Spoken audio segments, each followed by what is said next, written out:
Baiklah, kisah yang ketiga ini datangnya daripada Saifullah daripada Pahang. Kisah ini diberi tajuk Siapa Gadis Misteri yang Menumpang Sehingga ke Jerantut Feri Itu.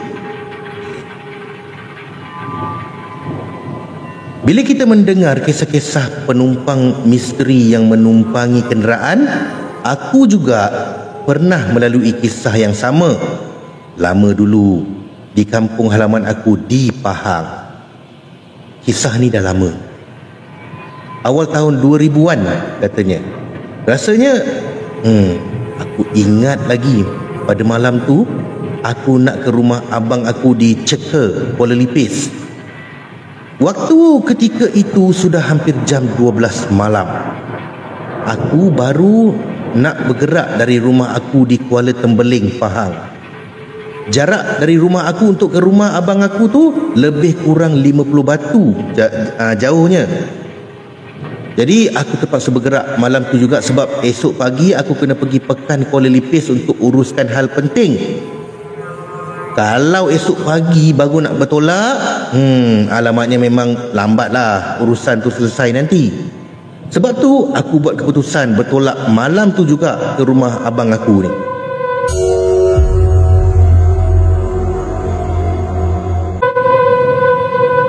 Aku cuma bersendirian.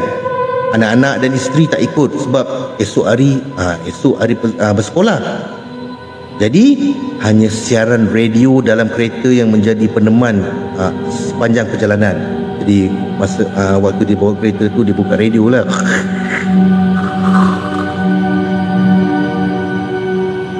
Aku memandu dari rumah ke jalan utama yang perlu melalui beberapa buah kampung lain, termasuklah Felda Padang Piul. Sepanjang jalan tu, suasana sekeliling agak malap. Walaupun ada lampu jalan yang kuasanya tidak seberapa, di bahagian tertentu pula langsung tidak berlampu. Gelap gelita. Jarang kenderaan lalu lalang pada malam buta begini.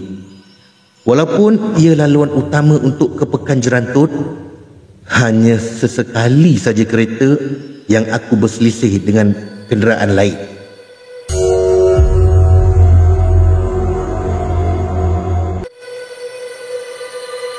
Jalan makin sunyi, sampailah aku tiba di kawasan persimpangan di antara Kampung Paya Gajah Mati dan Felda Padang Piul. Di situ terdapat sebuah kawasan perkuburan lama.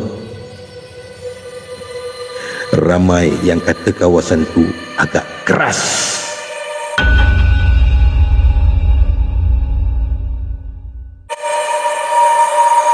Apa yang aku dengar cerita? Ramai yang pernah diusik ketika lalu di kawasan perkuburan lama tersebut, terutamanya selepas pukul 12 malam. Antara kisah yang aku dengar, kenderaan yang lalu di situ seringkali ditumpangi oleh kelibat gadis misteri berambut panjang. Tiba-tiba pula aku rasa seram sejuk bila teringat kisah-kisah macam tu. Malas nak fikir yang bukan-bukan. Aku kuatkan bunyi radio untuk hilangkan rasa takut. Sambil memandu, mulut aku pun ikut menyanyi dengan siulan lagu yang berkumandang. Sebenarnya nak hilangkan rasa gemuruh. Namun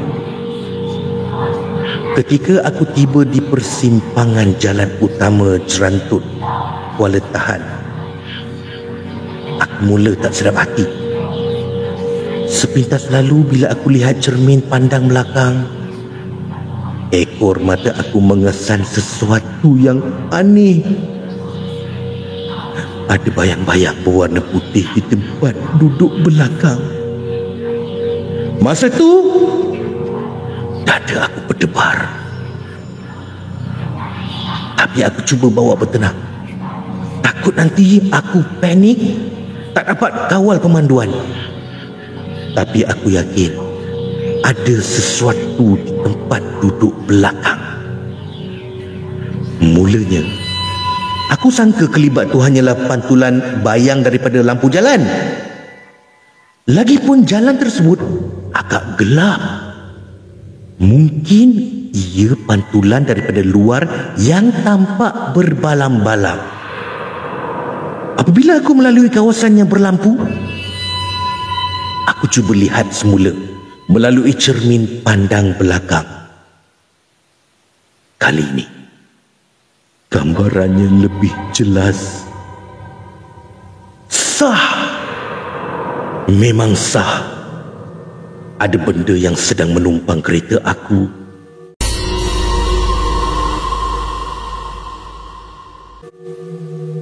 Serta-merta meremang bulu rumah aku. Ikutkan hati, mau saja aku terjun keluar dari kereta. Tapi itu kerja gila. Lagipun kereta ni kereta aku. Benda tu yang datang menumpang. Takkan aku nak takut dengan dia? Kali ni aku beranikan diri pandang cermin semula. Aku nak tengok apa benda yang menumpang kereta aku tu. Jadi, apabila aku melihat sosok tu, aku dapati ia adalah seorang gadis. Wajahnya cantik. Gadis itu berpakaian serba putih seperti persalinan pengantin zaman dulu. Rambutnya lurus dan hitam berkilat, tersisir rapi ke bahu. Sebahagian kepalanya pula ditutup dengan selendang bersulam bunga, juga berwarna putih. Dari mana gadis ni datang? Bila masa dia tumpang kereta aku?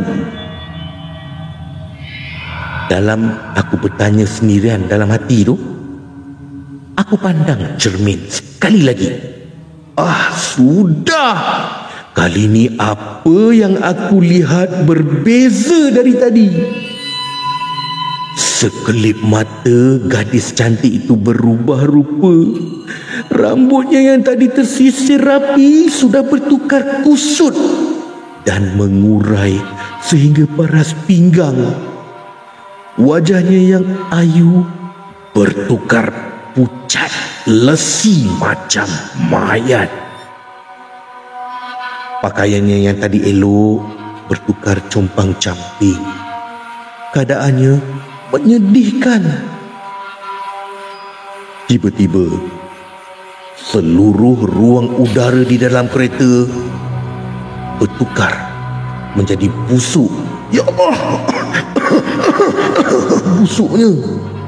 Cepat-cepat aku buka tingkap kerana tak tahan dengan bau hanyir seperti darah. Baunya loya menusuk hidung. Masa tu aku dah tak teruat. Darah berderau, nafas dah turun naik. Tapi aku masih mampu kawal pemanduan. Aku tak tahulah nak buat apa. Nak berhenti? Kalau berhenti, dengan siapa pula aku nak minta tolong di tengah-tengah laluan yang kiri kanan hutan? Kalau teruskan perjalanan pula, sampai mana kelibat gadis menakutkan tu nak tumpang kereta aku? Jarak untuk ke rumah abang aku masih jauh lagi. Lebih kurang 45 minit nak sampai. Takkanlah benda tu nak tumpang sampai ke sana. Dalam rasa tak keruan tu, aku beranikan diri.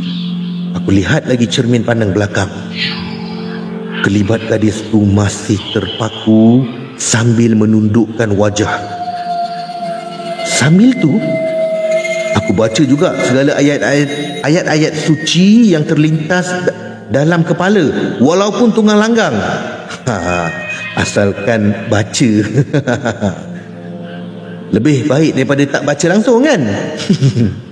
Tapi benda tu tak juga beranjak pergi. Yang peliknya, benda tu tak pula mengusik aku. Taklah dia bersuara maupun mengilai. Gadis tu hanya duduk saja dekat situ, tunduk membatukan diri.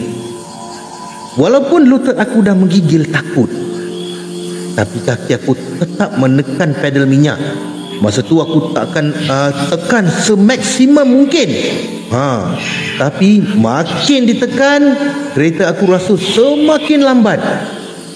Kereta bergerak perlahan dan terasa berat sangat, bagai membawa beban yang berat.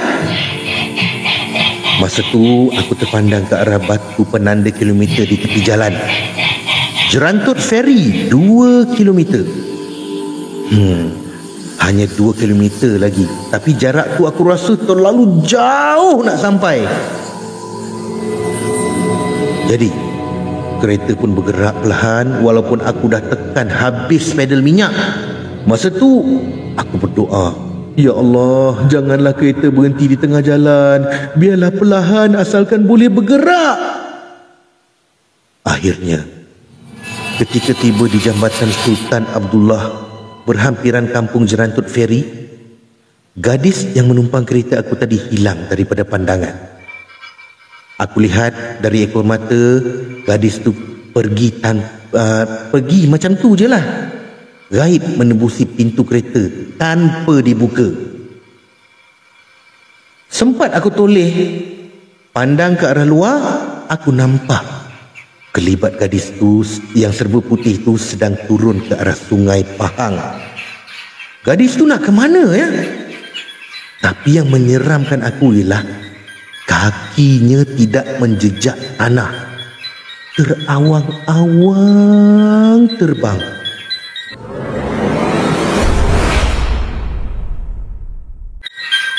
Lepas saja benda tu keluar, kereta aku yang tadi perlahan dan terasa berat terus lancar semula. Bau busuk pun hilang. Barulah hati aku terasa lega masa tu. Astaghfirullahalazim, ya Allah, terima kasih ya Allah. Sebelumnya aku hanya dengar saja kisah perempuan yang tumpang kenderaan di perkuburan lama tu. Tak sangka aku pun terkena sekali. Mujurlah, sepanjang dia menumpang tu, aku masih mampu kawal pemanduan walaupun di hurung rasa takut. Bayangkan kalau orang yang panik dan gagal kawal kenderaan, mungkin sebab tu sering kemalangan berlaku kan. Sampai sekarang aku tertanya-tanya, siapa jelmaan gadis tu? Kenapa dia menumpang sehingga ke Jerantut Feri? Adakah rumahnya di situ? Adakah rumah dia dekat situ? Ya Allah. Sekian daripada Muhammad Saifullah daripada Pahang.